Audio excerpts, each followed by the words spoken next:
Hello and welcome to Status Disclosed.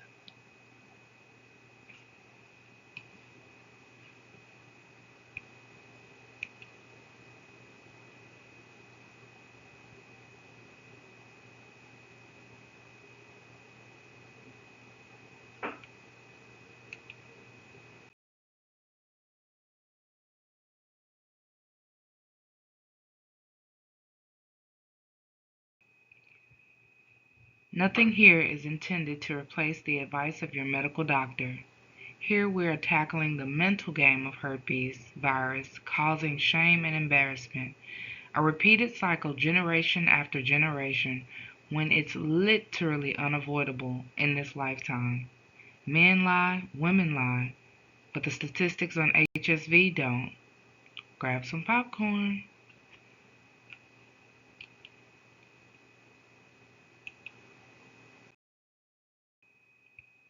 Today's topic is herpes, life's biggest pyramid scheme. Bet you never heard it like that before, huh? You know what?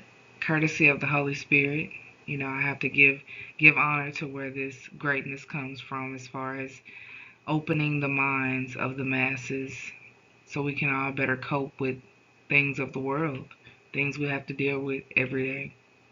So anyway, I'm going to get into this. This virus is literally inevitable, but generation after generation, the same devastating reaction and heartbreak.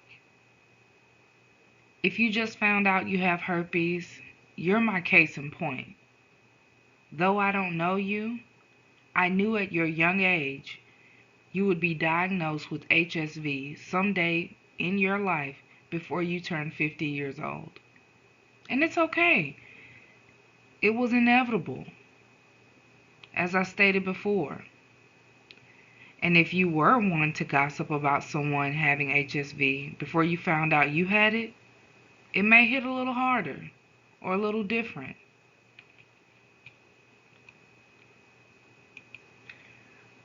Just like I asked these people. This is a support group, and this is not an expose, meaning this is not an expose someone channel. This is to really get us all on the same page to where we can process this information. I'm almost certain, and then we're going to hop in and read this real quick. I'm almost certain there are so many unsolved crimes due to someone being diagnosed with HSV. And I mean the abuse, the unalivings, the things that we really don't want to talk about, that we can't talk about. There were a few cases I seen on this crime show network where HSV was a part of the reason for the crime. And we're not being told that we will get this. We're being pushed prevention when, honestly, when it comes to HSV. Anyway, we'll get there. Don't want to rush it. So this is a question that was asked to a group of people in the support group. We listen, don't judge. Hello everyone. Happy New Year. Serious question. How many of you in the past, before your herpes diagnosis, had ever made fun of or talked about someone behind their back who you knew had herpes, but at the time you didn't? Then years later, you found out you have it. If so, did you have a newfound sympathy for that person and the situation? How did it make you feel? Honest answers, please. At the time when this question was posted, there were 39 responses. But as you can imagine the sensitivity of the question, most people probably won't be honest. Because look at the question. Did you make fun of anyone before you found out you had herpes? Which usually make it hit a little harder when it does happen to you. And I'm here to tell you it's going to. But anyway, let's get into the responses. So one person responded, me, but she is one of my best friends to this day. Then the question was asked, When you received your diagnosis, did you have a newfound sympathy for the situation?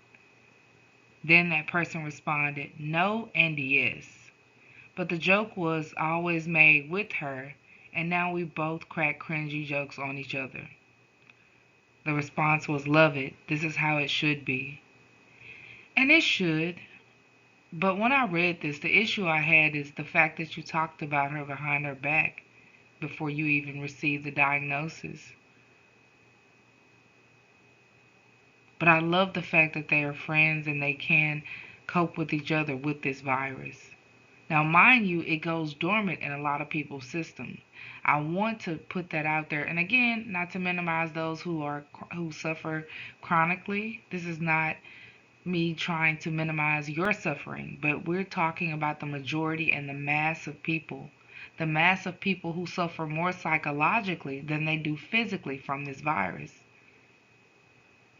Okay, we're going to hop into the next response. The response was, honestly, I didn't know much about it. Now I don't understand the whole bad thing about it. I disclosed to someone before and they said, oh, just a little coochie acne. That's kind of funny. And they said, oh, just a little coochie acne. That's okay. I'm okay with that. Cracked me up, and I never see it as anything bad after that. Just sucks that I can be passionate all that, but really it's just that. I can understand that perspective on that. I can, but for some people it's a little more complicated than that. But the fact that you can have a bump and it goes away, and that's the maximum of your symptoms, that's a blessing in itself. All right, jumping into the next response. This person said, nah, I used to feel bad with people for herpes. And I didn't make fun of them because I didn't want to jinx myself. But here I am. That was kind of funny. That was a pretty funny response. The next response is, I didn't know anyone with it. But I used to always joke about people catching the herpes. I did view it really negatively and avoided kissing people because I was scared of catching it myself. Oh, okay. But here he is as well. And the last response. Yeah, one of my friends did, and I definitely made comments after we stopped being friends. Now I want to reach out to her and ask her how she's doing, how she's been, but it's been years. And the response was, love this. And there were more responses, but I just wanted to put these few in here. This one guy actually responded. He said that this girl told him that she had it, and then years later he found out that he had it, and he wanted to reach out to her again because he really liked her awful lot. And I remember that response, but I couldn't find it, but that was his response. So my point is, you know, like I said, this thing is sort of inevitable, and this is not me trying to make sure everyone um, gets it or has it. These are facts. The very person under the sound of my voice that think they will never get it, you will be shortly diagnosed with it. And this is the type of conditioning your mind needs to prepare you for it mentally, to prepare yourself for it. You can go my chart for my chart. I know some of you think you're saying something big by going my chart for my chart. And we're going to get into some more facts of the matter. But I was listening to this podcast one day, and this girl literally said she was having an outbreak, but still was testing negative in the blood test. Yeah, go figure.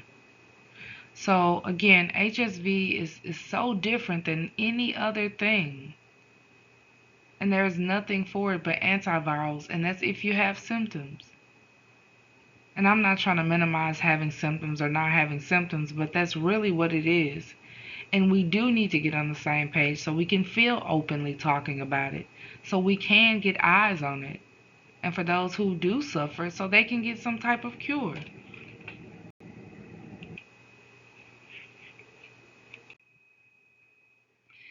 How is this not a pyramid scheme? That is how common this virus is. And we're going to end this one with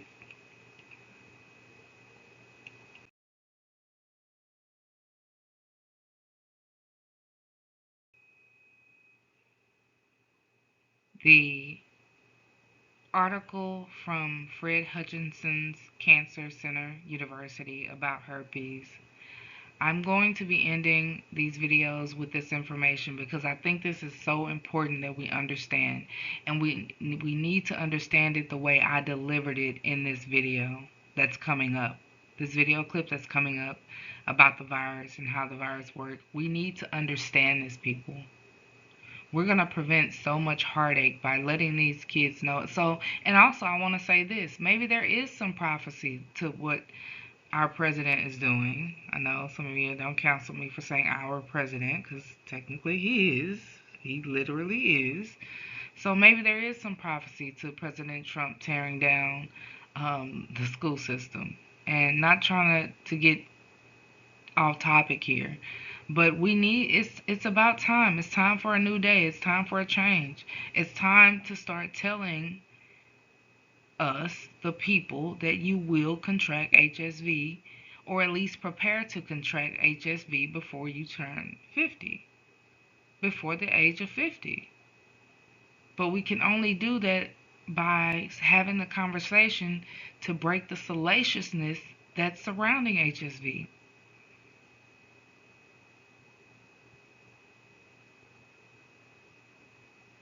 Who's going to do that, people? Because we have to raise awareness about it.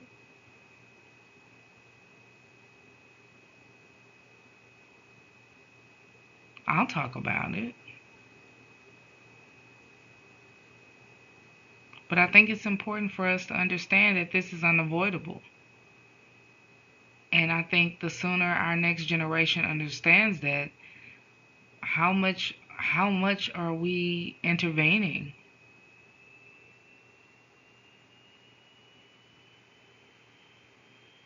How much heartache are we preventing? How much devastation are we preventing? This is extremely common. So again, coming up, we're going to look at this information from the Fred Hutchinson's Cancer Center. I did share that in the last video. Those of you who watched it, I do recommend you go and watch that one if you haven't watched it. Again, nothing here is intended to replace the advice of your doctor, but it is in fact intended to break the stigma. We're not trying to normalize herpes, but we do need to destigmatize it enough so we can have the conversation. The conversation of it needs to be cured. We need to figure something out mainstream. And it's only because of the psychological trauma, unless what I'm doing here makes such an impact to where we don't need that cure because everyone is comfortable saying they have it or don't have it. But that's not going to happen. We have to really tear down the ability to sue someone for contracting herpes, because the way this thing works, literally, if the person who you contracted it from, whether they knew they had it or not, and whether it's a man or a woman, they probably are slime balls for knowing that they had it and slept with you. For those who do, many don't, but those who do, you're up there with the slime ball activity. But even if that person, that slime ball, hadn't have given you HSV or exposed you to HSV, you still would have been exposed to it. That's the truth. That's how high these numbers are. So yes, they're wrong for exposing you to it if they knew they had it. But ultimately, what you should rest well in your mind, that even if they hadn't have given it to you or exposed you to it, you still would have contracted it before the age of 50. The numbers do not lie. And that's why we need to know this ahead of time. Because even though it's uncomfortable, depending on your situation with it, it's better to know that there's a large chance you will than walk around thinking you're invincible and having this whole episode in your life of psychological torture for some of you, not pursuing your dreams for others, not knowing there's probably some sort of workaround when it does come to having HSV and wanting to pursue, I don't know, let's say a career in acting. I'm sure there's probably some workarounds because it's so common. And the workaround could just be making sure you're not having an outbreak during the scene.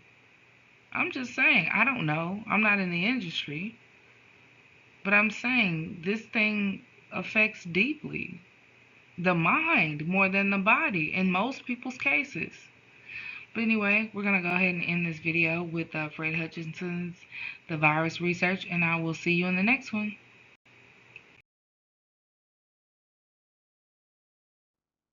So before I let you go, like I said earlier, we're going to take a look at the Fred Hutch Cancer Center website. The reason why I'm choosing this website to look at this information is because this guy was hired by these people to research the virus and work out a main primary cure. Now, I'm only going to read this top portion. We will be getting more familiar with this information, but I just wanted to give a quick read to this section right here, right here, and then we're going to move on until the next video, and we're going to look at this website again, but let's get into it. Research to find better treatments, vaccines, and cures for herpes. This guy, he's a virologist. Okay. Human herpes viruses are a family of pathogens that play an outside role in inflicting pain and misery on people everywhere. This is true, but it seems a little exaggerated because, again, like I said earlier, it depends on how your body reacts to the virus. Not to minimize those who are in pain, but that's okay. We're going to get into the conversation. Herpes simplex 1 is responsible for oral herpes or cold sores. Commonly, that's common. Highly contagious. HSV1. Let me read that again. Highly contagious. HSV1 is estimated to have infected 3.7 billion people. About two-thirds of all population of all people under the age of 50, well, it has estimated to have infected 3.7 billion people, about two-thirds of all people under the age of 50. So, going back to what I said earlier, by the age of 50, you will come in contact with this virus. It can also, let me highlight this little portion. Let me see if I can highlight this. Can I get a highlighter or something on here? It looks like I can't. Looks like I might not can highlight this, but we see it. It can also cause genital herpes through oral sex. This is not highlighted enough when we're being educated on herpes. Because you have people, wait, actually, let me finish this. Herpes simplex 2 is a virus responsible for most genital herpes cases. Again, it depends on how your body reacts to the virus. But moving on, HSV2 causes recurrent outbreaks of small, painful blisters and a rash that may take 2 to 4 weeks or more to heal. Now, not minimizing this, but it's a rash, painful blisters and a rash that may take 2 to 4 weeks or more to heal. Some of you know this and you're fine with that. There are people in these support groups talk about their partners all the time and they're cool with it. But that's not what this is about. It can be transmitted even when a person is asymptomatic, meaning no symptoms whatsoever, you can still transmit it, which is why you want to have that conversation with your partner so they'll know the risk that they're taking. You shouldn't have to explain that. They get it. If they choose you, they choose you. About 12% of the U.S. population, age 14 to 49, is infected, about 500 million people throughout the world. So, those that have HSV2, you're a special class. Only about, according to this now, and you got to you got to keep in mind, even with this 3.7 billion and with this 500 million throughout the world, these are of the people that's getting tested, darling, of the people that are getting tested. So I'm sure that number is way higher. And of course, the 3.7 billion, definitely higher. Symptoms of genital herpes can be eased with antiviral drugs, meaning a medication. Wouldn't you take, well, those of you who do have high blood pressure, wouldn't you take a medication for high blood pressure if you needed to? Though I recommend just eating better. But wouldn't you? If you had a headache, wouldn't you take a Tylenol? Not trying to minimize this, but literally, what are we talking about? But there is no vaccines against herpes. There is no cure. This no cure part, excuse my French or what I'm about to say, has been fucking us up for years. Because if it's going dormant in my body, meaning dormant means to sleep, if I may have a symptom one time and never again, or if I don't have symptoms at all, why am I so terrified that there is no cure? See, we haven't had people to really talk about this virus in layman's terms. And the reason why I'm talking about it so casually is because, again, I'm in these groups where people are talking about this virus. And I kid you not, there is a 20-something-year-old being diagnosed with this often. It's exhausting to be in that group, which is why sometimes I just kind of turn it off because this shit is happening every day. Every day, somebody is having the same recycled emotions from the person who shared in that group that they was diagnosed that day, and somebody getting diagnosed the day after that, and the day after that. That gets exhausting because how many times am I gonna cry with how many different people? And I'm not trying to be insensitive, I promise you, but I'm just trying to stress the commonality of this thing. And if we're taught early on, hey, you may, more than likely by the age of 50, you will come in contact with this virus, versus selling it to us like we'll never get it, which is what's so downtrodden for so many people. They feel like they're invincible when you're young and like you'll never get it. And that's the scary part about it. That's what makes it so scary. Not that you actually get it, but the fact that you thought you would never get it. And then you hear, there's no cure. Well, what are we trying to cure exactly? We'll get into that in another video. But I said it like that because if it's dormant in your body and you're not having symptoms at all, or you've had symptoms one time, or even if you get symptoms often and you can take an antiviral to ease those symptoms, hello, if you have to take them, then what are we talking about? But that is all for now. Again, until the next video. Um, problems of this, I'm going to read this too as well. Problems of this scope demand attention from the world's top researchers.